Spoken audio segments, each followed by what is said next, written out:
आज की जो चर्चा का मुख्य विषय है वो यूपीएससी पीटी की जो आगामी परीक्षा है उससे आने वाले जो मध्यकालीन इतिहास के जो प्रमुख 50 प्रश्न हैं उससे संबंधित है, जो कि यूपीएससी के जो फेवरेट पॉकेट्स हैं उसको ध्यान में रखते हुए बनाया गया है। तो इसका जो पहला प्रश्न है कि संपत्ति पर अधिकार के बारे में इनमें से कौन सा कथन 800 से 1200 एडी के काल में के लिए सही है।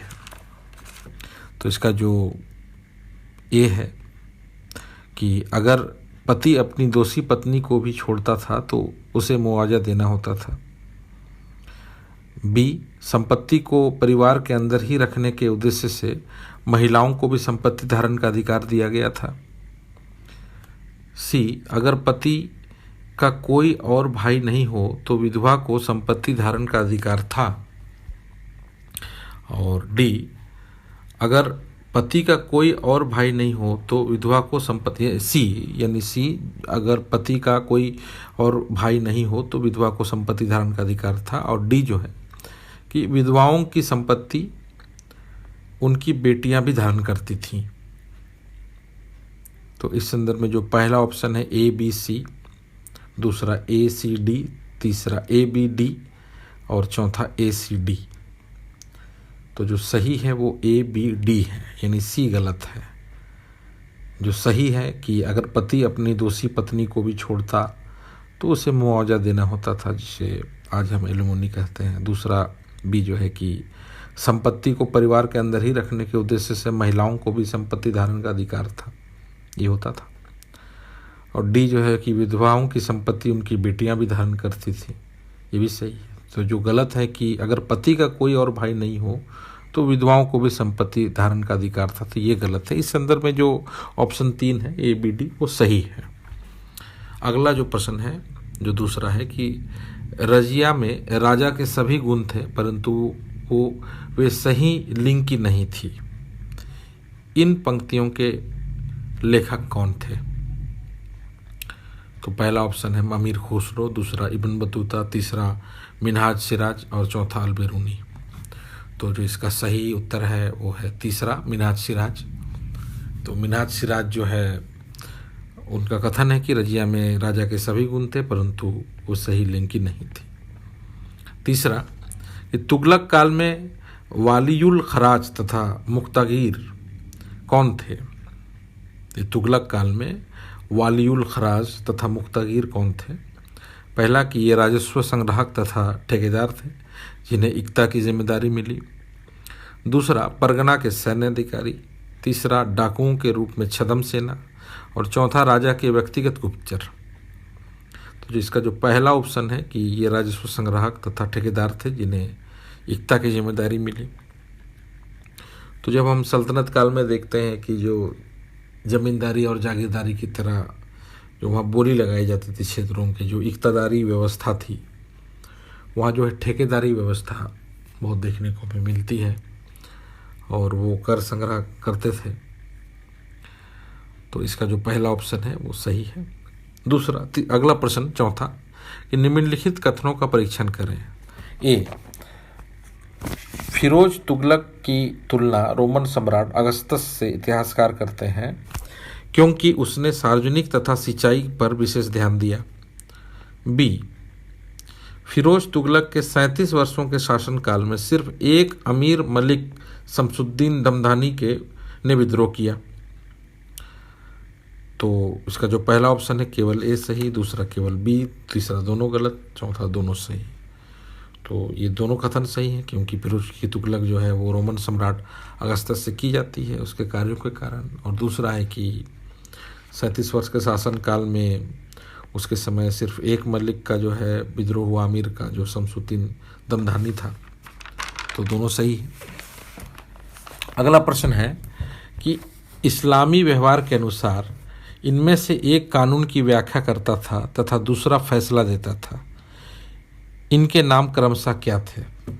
पहला मुक्ति एवं काजी, दूसरा काजी एवं मुक्ति, तीसरा काजी एवं खलीफा, चौथा सद्र एवं मौलाना। तो इसका पहला ऑप्शन है कि मुक्ति एवं काजी। जो मुक्ति होता था वो कानून की व्याख्या करता था और जो काजी है वो फैसला सुनाता था, निर्णय देता था। इस संदर्भ में जो पहला ऑप्शन वो सही है। तो आप देखिएगा कि जो मध्यकाल में जो यूपीएससी के जो फेवरेट पॉकेट्स हैं वो शब्द को बहुत पकड़ते हैं। तो उसमें बहुत से फारसी अरबी शब्द हैं तो जिन्हें हम तोड़ने का प्रयास करना चाहिए हमें। आज भी वो शब्द प्रासंगिक हैं। तो यूपीएससी जांचना चाहती है कि उन चीज़ों को हम समझते हैं या नहीं, क्योंकि उनका जो प्रत्यक्ष संबंध है वो इतिहास से है। इसलिए ऐसे प्रश्नों पर हमें ऐसे जो अध्ययन क्षेत्र हैं या इस प्रकार के जो पाठ्यक्रम हैं उसको हमें विशेष ध्यान देना चाहिए। अगला प्रश्न है कि मध्यकाल के संदर्भ में कथनों का परीक्षण करें। कथन ए कि वल्ली प्रणाली में एक पत्थर को दूसरे पत्थर के ऊपर रखकर उसकी दूरी को कम किया जाता था, इस तरह पूरे जगह को भर दिया जाता था। कथन बी, इल्बेरिस संकल्पना के तहत आरंभिक मंदिरों को मस्जिदों में बदला गया, जैसे कुव्वतुल इस्लाम मस्जिद एवं अजमेर का 2.5 दिन का झोपड़ा। तो पहला ऑप्शन है केवल ए सही, दूसरा दोनों सही, तीसरा दोनों केवल बी सही, या चौथा दोनों गलत। तो इस संदर्भ में जो ऑप्शन दूसरा है दोनों सही है, क्योंकि बल्ली प्रणाली जो है एक प्रमुख वास्तु निर्माण कला टेक्निक थी, जिसमें कि एक पत्थर को दूसरे के ऊपर रखकर दूरी को कम किया जाता था और स्थान को भरा जाता था। तो उस समय जो है बहुत अजूबे की बात है कि इतनी बड़ी इमारत वो कैसे बनाते थे, तो उसके पीछे विज्ञान था। और दूसरा जो इल्बेरिस संकल्पना जो है, तो इल्बेरिस जो संकल्पना है उसके अंतर्गत जो है मंदिरों को मस्जिद में बदला गया। ऐसे भारत में बहुत से लिस्ट हैं, आज भी वो विवाद का विषय है, हम जानते हैं। तो इस संदर्भ में दोनों जो है वो सही है। लिबेरिस का जो शाब्दिक अर्थ है वो स्वामित्व से है, क्योंकि इस्लाम में जिहाद को भी महत्वपूर्ण स्थान दिया गया है, स्वामित्व को भी। तो इनका संबंध अगर ले तो इसे धर्म से जोड़ना नहीं चाहिए। ये एक राजनीतिक वर्चस्व को स्थापित करने का प्रयास करती है, क्योंकि इसका जो भावार्थ है उसको हम आज डिफरेंट रूप में लेते हैं। अगर इतिहास को आप सही पढ़िएगा, अब देखिए कि इतिहास एक्चुअली क्या है। तो इतिहास आपको सच बताता है। झूठ के चेहरे हजार हो सकते हैं, सत्य हमेशा एक ही होता है। तो उसकी प्रासंगिकता बहुत है। आप आगे जाके जो है प्रशासनिक पदाधिकारी बनिएगा, सीबीआई में जा सकते हैं, तो वहाँ आपको अन्वेषण करना पड़ता है, चीज़ों को समझना पड़ता है बारीकी से। तो अगर आपको इसका हैबिट होगा, इस प्रकार की चीज़ों को अन्वेषण करने का, समझने का, स्टडी करने का, तो आप बेहतर जो है नागरिक प्रशासक हो सकते हैं, बेहतर जो है अन्वेषक हो सकते हैं। ये आपको आगे चल के मदद कर सकता है। अगला प्रश्न है कि सूफी परंपरा में चिल्ला माअकुस क्या है।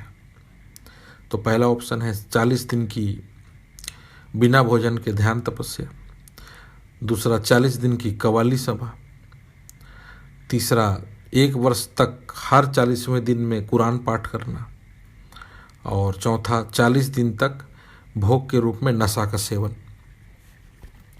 तो जो इसका पहला ऑप्शन है कि 40 दिन जो बिना भोजन के ध्यान तपस्या करना, वो चिल्ला माकुस है। तो एक आध्यात्मिक प्रक्रिया है जो कि सूफी परंपरा ने जो है वो भक्ति परंपरा से ग्रहण किया है उसको। बहुत सी बातें आप देखिएगा कि बहुत आज जो है धार्मिक विवाद होते हैं, हिंदू मुस्लिम हो या कोई भी विवाद जाति रूप से, कम्युनिटी के रूप से, लेकिन एक बहुत अगर आप सूक्ष्म दर्शन डालें तो आप देखिएगा कि भक्ति काल और सूफी काल समानांतर चली। कहीं भी वहाँ आपको ये देखने को नहीं मिलेगा कि वो लड़े हैं या क्लैश किए हैं या टकराए हैं।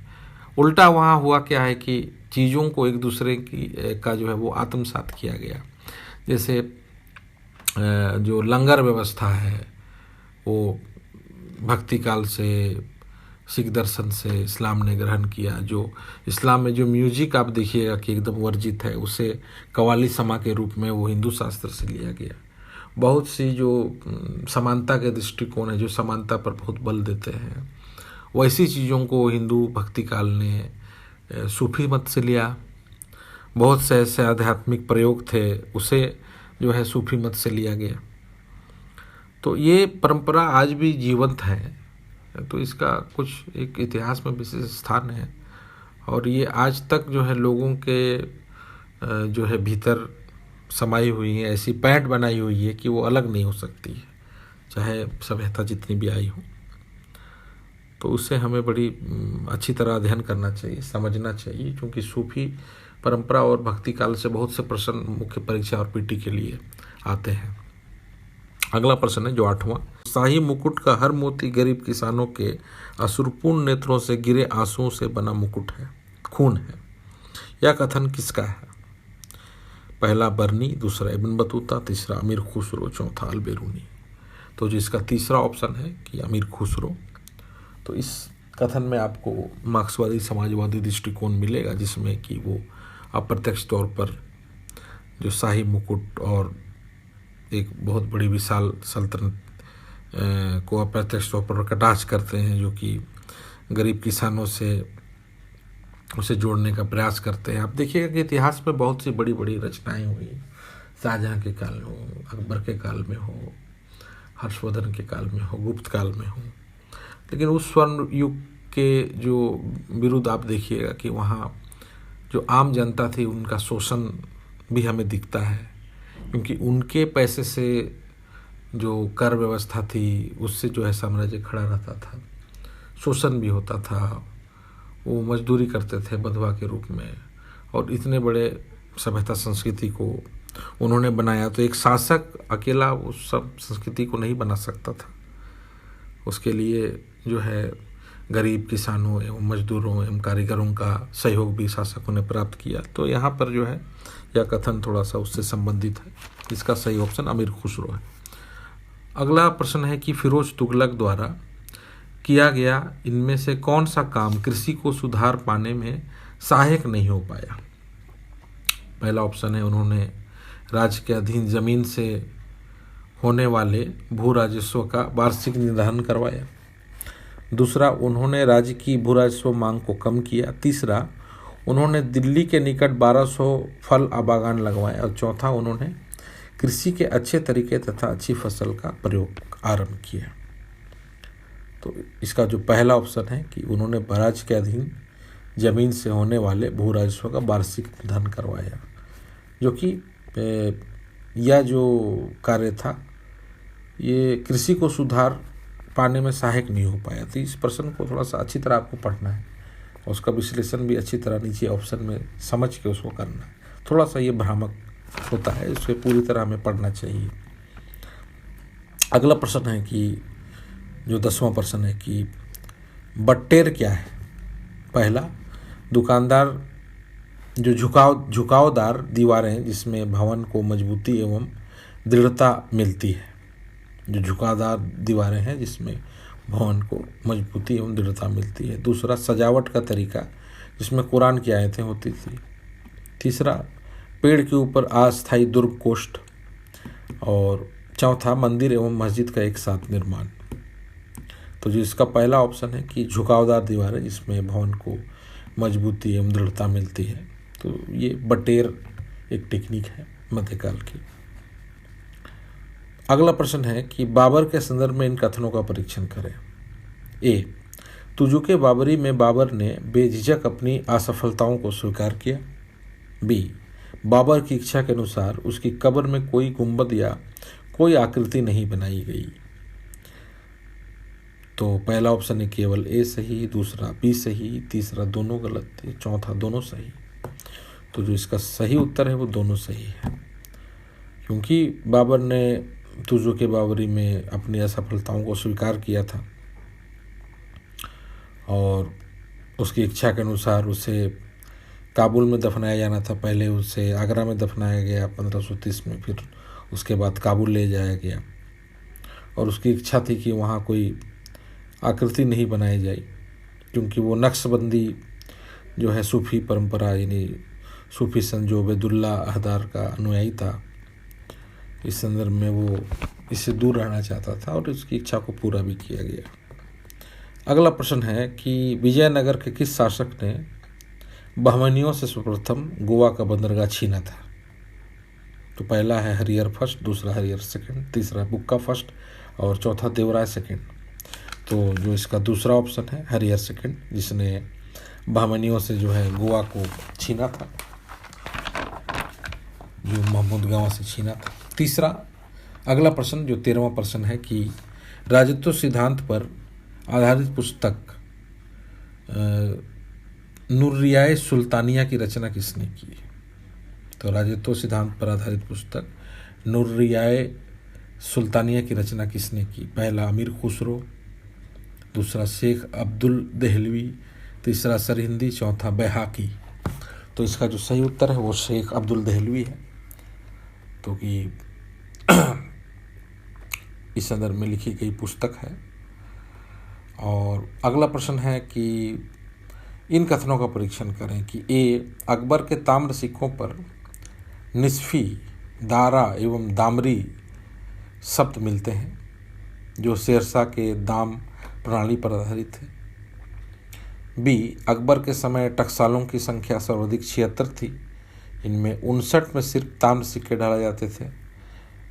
तो जो पहला ऑप्शन है कि केवल ए सही, दूसरा बी सही, तीसरा दोनों सही, चौथा दोनों गलत। तो जो दोनों सही है वो सही है। जो तीसरा ऑप्शन है कि अकबर के ताम्र सिक्कों पर जो निस्फी, दामरा, दामरी शब्द मिलते हैं वो शेरशाह के दाम प्रणाली पर है आधारित है। क्योंकि आप देखिए कि जो अब्बास खां सरवानी ने तोहफ़ा अकबरी लिखा, अकबर के आगरा पर, जो कि उससे तोहफ़ा दिया गया था, जिसमें कि शेरशाह के काल के जो प्रशासनिक व्यवस्था थी और नागरिक व्यवस्था थी उसे उसने ग्रहण किया, उससे सीख ली। अकबर एक निरक्षर शासक था, लेकिन उससे इन शैक्षणिक मामलों की बहुत परख थी। इस संदर्भ में उसे राष्ट्रीय सम्राट भी कहा जाता है।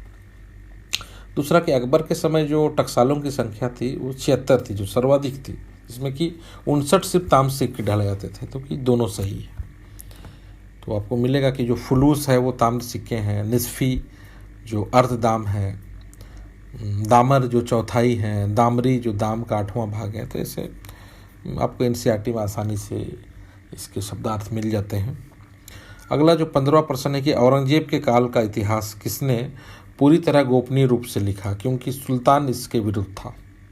इस पुस्तक का नाम क्या था? तो पहला खबत उल लुबाब, दूसरा आलमगीरनामा, तीसरा मासिर आलमगिरी, चौथा जफरनामा आलमगिरी।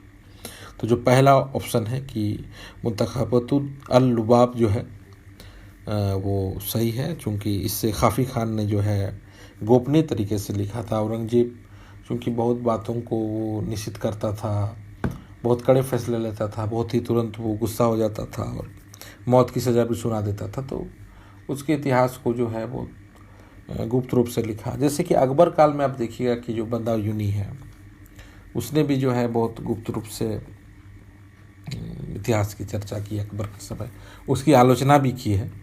हालांकि उससे अकबर ने प्रताड़ित कभी किया नहीं, लेकिन औरंगजेब के काल में ये संभावना बनती थी और ऐसा उसने किया भी था बहुत लोगों के साथ। अगला प्रश्न है 16 कि मुगल काल में किस ग्रामीण प्रधान को नानकार नहीं मिलता था जबकि उन्हें किसानों के उत्पादन से मालिकाना मिलता था? तो पहला प्रारंभिक जमींदार, दूसरा मध्यस्थ जमींदार, तीसरा राजस्व ठेकेदार और चौथा स्वतंत्र जमींदार। तो इसका जो पहला ऑप्शन है प्रारंभिक जमींदार, तो जो नानकार इसे नहीं मिलता था, उन्हें किसानों के उत्पादन से जो है मालिकाना मिलता था। तो जो अंग्रेज़ों की ज़मींदारी व्यवस्था है और मुग़ल काल की ज़मींदारी व्यवस्था, उसमें बहुत फ़र्क है।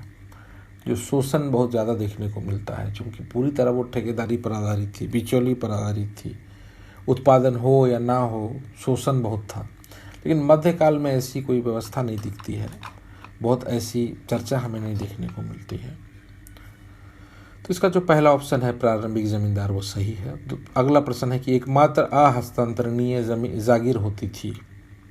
पहला खिदमती जागीर, दूसरा वतन जागीर, तीसरा मिल्कियत जागीर और चौथा तन जागीर। तो जो दूसरा ऑप्शन है वतन जागीर, वो एकमात्र अहस्तांतरणीय जागीर होती थी, क्योंकि वतन जागीर जो है वो इनाम के रूप में दी जाती थी, बहुत से राजपूतों को भी दी गई, वो नॉन ट्रांसफरेबल थी। अगला प्रश्न है कि निम्नलिखित कथनों का परीक्षण करें। ए, अंग्रेजों ने वर्धमान जिले के जमींदार शोभा सिंह के विद्रोह का बहाना बनाकर 1696 में सुल्तानती की घेराबंदी की। बी 1687 में बंगाल के मुगल नायब ने अंग्रेजों को उनकी बस्तियों से खदेड़ा। तो पहला ऑप्शन केवल ए सही, दूसरा केवल बी सही, तीसरा दोनों सही, चौथा दोनों गलत। तो जो इसका तीसरा ऑप्शन है कि दोनों सही है, तो ये दोनों स्टेटमेंट सही है। अगला प्रश्न है कि दीन इलाही के संदर्भ में कौन कौन से कथन सही हैं। तो ए इस धर्म का अबुल फजल प्रधान पुरोहित था। बी इस मत के अनुयायी को अपने जीवित रहते ही श्राद्ध भोजन देना पड़ता था। सी मांस खाने पर प्रतिबंध था। डी वृद्ध महिला एवं कम उम्र की लड़कियों को शादी करने की इजाज़त थी। तो जो इसका पहला ऑप्शन ए बी सही, दूसरा ए बी सी सही, तीसरा ए बी सी डी सही एवं चौथा बी सी डी सही। तो ए बी सी सही, अर्थात इस धर्म का अबुल फजल प्रधान पुरोहित था और इस धर्म के अनुयायी को जो है अपने जीवित रहते श्राद्ध भोजन देना पड़ता था। और चौथा मांस खाने पर प्रतिबंध था। तो जो इसका जो डी ऑप्शन है वो गलत है, क्योंकि वृद्ध महिला और कम उम्र की लड़कियों की शादी करने की इजाज़त नहीं थी।